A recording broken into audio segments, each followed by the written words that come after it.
اس لیے تو ہم کہتے ہیں کہ وہ بھی کیا دن تھے، ہاں ہم بھی ایک جن تھے، آج ہم دیو ہیں، جنوں کے بھی پیو ہیں، بلکہ دیو کے بھی پیو ہیں، اور یہ دیوبند والا، ہاں۔ اور یہ اس سے مراد آپ نے وہ والا پیو نہیں لینا، میں علمی طور پہ باپ کی بات کر رہا ہوں۔ تو یہ بھی ساتھ بول دیتے جب کوئی بات کر رہا ہے وہ کیوں کر رہا ہے؟ ابن عباس فقیہ صحابی تھے، انہیں پتا تھا کہ بڑی بڑی یہ 3 وجوہات ہیں، خوف، بارش، جس کی وجہ سے نمازیں بھی قصر ہوتی ہیں سفر کے اندر، نمازیں نبی الاسلام نے جمع کی ہیں، ایون جماعت بھی چھوڑی جا سکتی ہے، جو بخاری مسلم میں آیا کہ بارش میں تو نبی الاسلام اناؤنسمنٹ کرواتے تھے سلو فی الرحال، گھروں میں نماز پڑھو، سردیوں میں بھی گھروں میں نماز پڑھ لو، زیادہ سخت سردی ہو تو وہی بتانا چاہ رہے تھے۔ اور پھر آگے جملہ دیکھیں کہ امت کے لیے آسانی ہو جائے، کوئی تنگی باقی نہ رہے۔ اس زمانے میں بھی مسئلہ کھڑا ہوا تھا۔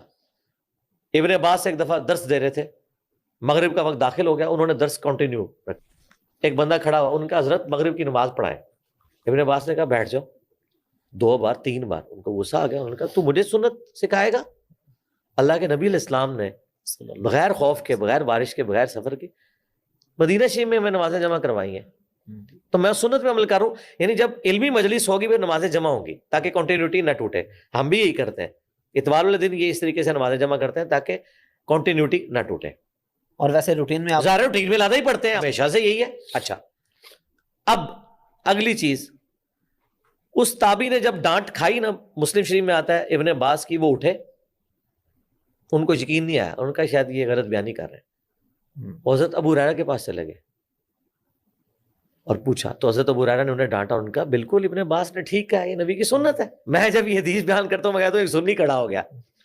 پھر ابو ہریرہ نے اسے بتایا کہ بھائی ابن عباس شیعہ نہیں ہے، یہ سنیوں کا مسئلہ ہے، ٹھیک ہے، یہ ایگریڈ اپون مسئلہ ہے۔ اب رہا یہ کہنا کہ امام ترمذی نے جامعہ ترمذی میں نقل کیا ہے کہ امام شافعی اور احمد بن حنبل کہتے ہیں کہ اگرچہ یہ حدیث صحیح ہے لیکن بغیر مجبوری کے نمازیں جمع نہیں ہو سکتی، تو بھائی یہ اماموں کے فتوے ہیں، ٹھیک ہے، وہ حدیث خود بول رہی ہے۔ اچھا، اب آ جائے اگلا ورژن، مجبوری کے ساتھ ہو سکتی ہے، ماننا چاہیے مجبوری میں ہو سکتی ہے، یہ مجبوری میں بھی فقہ قائل نہیں ہے۔ یہ ہمیں لا کے قرآن سے آیت پیش کرتے ہیں، ان الصلاۃ کانت علی المؤمنین کتابا موقوتا، کہ جی نماز مومنین پر وقت باندھا ہوا فرض ہے۔ وہ کہتے ہیں لہٰذا پھر یہ اپنی 2 نمبری چھوڑو، جو تم یہ کہتے تھے کہ مجبوری ہو، تو مجبوری بھی ہوئی تو پھر بھی تم نہیں جمع کے قائل، تو پھر سیدھی بات بتاؤ اندر کی بات کیا ہے۔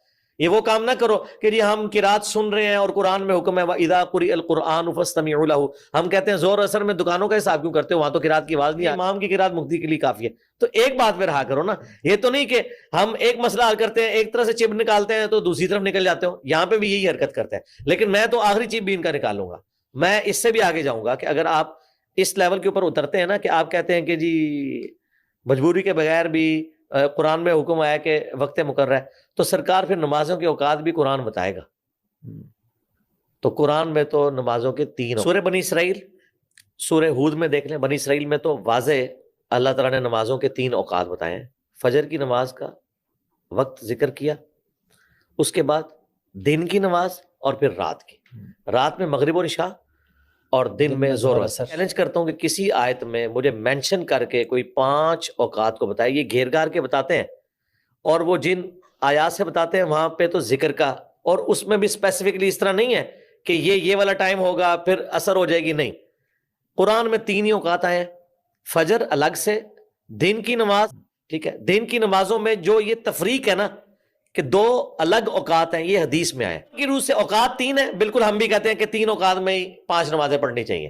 اگر آپ کہتے ہیں نہیں جی حدیث میں 5 اوقات ہیں، پھر سر حدیث میں پھر نمازیں جمع کرنے کا بھی آیا، ایک ٹکٹ میں آپ کو 2 مزے نہیں کرنے دیں گے۔ اگر 5 اوقات آئے ہیں حدیث میں، تو وہی حدیث پھر بتا رہی ہے کہ نبی علیہ وآلہ وسلم نے اجازت دی ہے، اور ایک ایسی جمع ہے جو ان کو بھی کرنی پڑتی ہے۔ قرآن کا حکم یہ بھی توڑتے ہیں حج کے موقع کے اوپر، تو قرآن میں کہاں لکھا ہے کہ حج کے موقع پہ آپ نمازیں جمع کر سکتے ہیں؟ کہتے ہیں نہیں، نبی علیہ السلام نے زور و اثر کو جمع کیا عرفات میں، اور مغرب اور عشاء کو مزدلفہ کے اندر جمع کیا ہے۔ وہاں پہ پھر کہاں گیا ان الصلاۃ کانت علی المؤمنین کتابا موقوتا۔ بھائی اس آیت کی تفسیر امام حنیفہ نہیں بتائیں گے، امام شافعی نہیں بتائیں گے، رسول اللہ خود بتا کے گئے صلی اللہ علیہ وآلہ وسلم کہ امت کے لیے آسانی ہے، زور اثر میں ٹالرنس ہے، یہ جمع ہو سکتی ہے، زور کا وقت داخل ہونے سے لے کر غروب آفتاب سے پہلے کسی بھی وقت آخری 15-20 منٹ کو اوائڈ کیا جائے، لیکن نماز پھر بھی ہو جائے گی. اور مغرب اور عشاء غروب آفتاب سے لے کر طلوع فجر تک کسی بھی وقت آپ رات کے پیر میں جمع کریں. اس کے بعد عشاء کا وقت داخل ہوتا ہے ایٹ لیسٹ عرب میں بھی اور یہاں سب کو 1.5 گھنٹے انہیں کہا کہ میں امت کے لیے آسانی کرنے لگوں، تم 1.5 گھنٹے انتظار کرو. اور جب 10 منٹ رہ گئے عشاء کا وقت داخل ہونے تو کہا چلو مغرب پڑھو عشاء.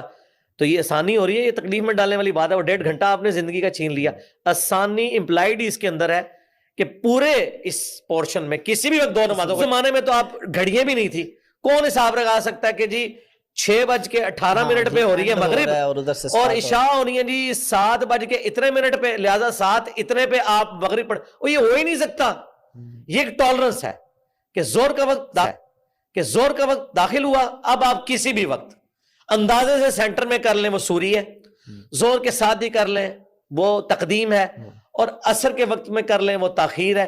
اس کا کوئی آپ بینچ مارک اس طرح کر ہی نہیں سکتے. اور مجھے بتائیے آسانی تو تبھی ہوگی نا جب آپ کو یہ اکویشن نہ لگوانی پڑے کہ آپ جس وقت اچھا ٹھیک ہے عصر کا وقت داخل ہوا ہے سواری روک لو. لیکن اگر آپ کو نہیں، اچھا یہ لوگ کہتے ہیں سفر میں بھی جو نبی صلی اللہ علیہ وسلم نے نمازیں جمع کی ہیں نا وہ جمع سوری کی ہے. گھڑی تھی کہ آپ بتاتے تھے جلدی جلدی بھائی روک لو، 15 منٹ رہ گئے عصر کا وقت داخل ہونے میں، ہم اتنے منٹ میں گھوڑے باندھیں گے. یہ پاسبل ہی نہیں تھا اس زمانے میں. یہ بالکل جعلی مسئلہ بیان کر رہے ہیں، ایسا ہے ہی نہیں ہے. یہ تینوں طریقے سنت ہے، زور کے ساتھ اثر، سینٹر میں سپورٹیو. وہ مسلم شریف کی حدیث ہے، وہ جو ایک عورت تھی جسے استحاضہ کا ایشو تھا، یعنی حیض کے بعد بھی خون آتا تھا، اس پہ غسل تو نہیں ہوتا لیکن وضو تو کرنا پڑتا ہے. تو نبی علیہ السلام نے اسے کہا تھا کہ تم زور آخری وقت میں اور اثر اول وقت میں پڑھ لیا کرو. بیمار عورت کو نبی السلام نے نمازیں جمع کرنے کا کہا ہے، اور اس میں جمع سوری پریفریبل ہے. ہم کہتے ہیں جمع سوری پریفریبل ہے، اس میں کسی کا بھی اختلاف نہیں رہے گا. یعنی آج بھی حنفی یہ بات مانتے ہیں کہ جمع سوری کوئی کرے تو نماز اپنے وقت اول وقت میں نماز ادا کرنا افضل ہے، لیکن زور کوئی آخری وقت میں ادا کرے اور اثر کو اول وقت میں تو یہ جائز ہے. تو اگر کسی کو زیادہ وہم ہے نا تو وہ جمع سوری کر لے، لیکن امت سے آپ یہ آسانی نہ چھینیں. تقدیم، تاخیر اور سوری ساری سنت ہے، اور یہ اس دور کے اندر تو اتنی بڑی نعمت ہے یورپ اور امریکہ کے لوگوں کے لیے. اور وہاں تو ویسے ہی وہ نہ صرف نمازوں کو جمع کریں گے بلکہ قصر بھی کر سکتے ہیں، کیونکہ سب شہر سے 20-25 کلومیٹر سے زیادہ ہی وہ سفر کرتے ہیں. اور مسلم شریف میں 3 فرسخ یعنی 9 میل عربک مائل، وہ آلموسٹ 20 کلومیٹر بنتے ہیں. وہ نوٹیکل مائل کے قریب ہوتا ہے عربک مائل. یہ مائل کا لفظ جو ہے نا عربی سے انگریزی میں آیا ہوا ہے، دنیا کے بادشاہ تھے نا، یہ میل کا لفظ مسلم شریف میں موجود ہے، یہ مائل بنا ہے ادھر آ کے.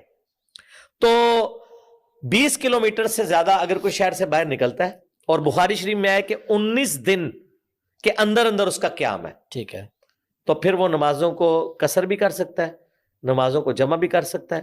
باقی جو اس میں جماعت والا ایشو ہے نا، مسافر سے جماعت والا معاملہ پھر ساکت ہو جائے گا. ظاہر ہے وہ آلریڈی ایک کیٹاسٹرافک کنڈیشن میں، ٹھیک ہے، تو اس کے لیے ضروری نہیں کہ جماعت کا اہتمام کرے. ایون عام ایک مقیم ہے وہ نمازوں کو جمع کرنا چاہتا ہے تو ظاہر ہے زور تو پڑے گا جماعت سے، اس کے بعد اثر اب نہیں پڑے گا نا بھائی. یا تو پھر کسی کو کہے کہ 2 سنتیں تم نیت کرو میں ساتھ تمہارے کر لیتا ہوں، یا اور سولوشن میں نے دیا ہے کہ آپ ایک والی مسجد میں زور پڑھیں، 1.5 والی میں اثر کی نیت کر لیں زور والے امام کے پیچھے. یہ بھی جائز ہے، بخاری میں ہے، مسلم میں بھی. معاذ بن جبل کہتے ہیں کہ میں نبی علیہ السلام کے پیچھے عشاء کی نماز پڑھتا تھا، پھر اپنے گاؤں میں جا کے گاؤں والوں کی عشاء میں امامت کرواتا تھا. اس سے امام بخاری نے رزلٹ نکالا ہے کہ جو نفل والا متنفل ہے اس کے پیچھے فرض والے کی نماز درست ہے. اگر نفل والے کے پیچھے فرض والے کی نماز درست ہے تو فرض والے کے پیچھے دوسرے فرض والے کی نماز بھی درست ہوگی.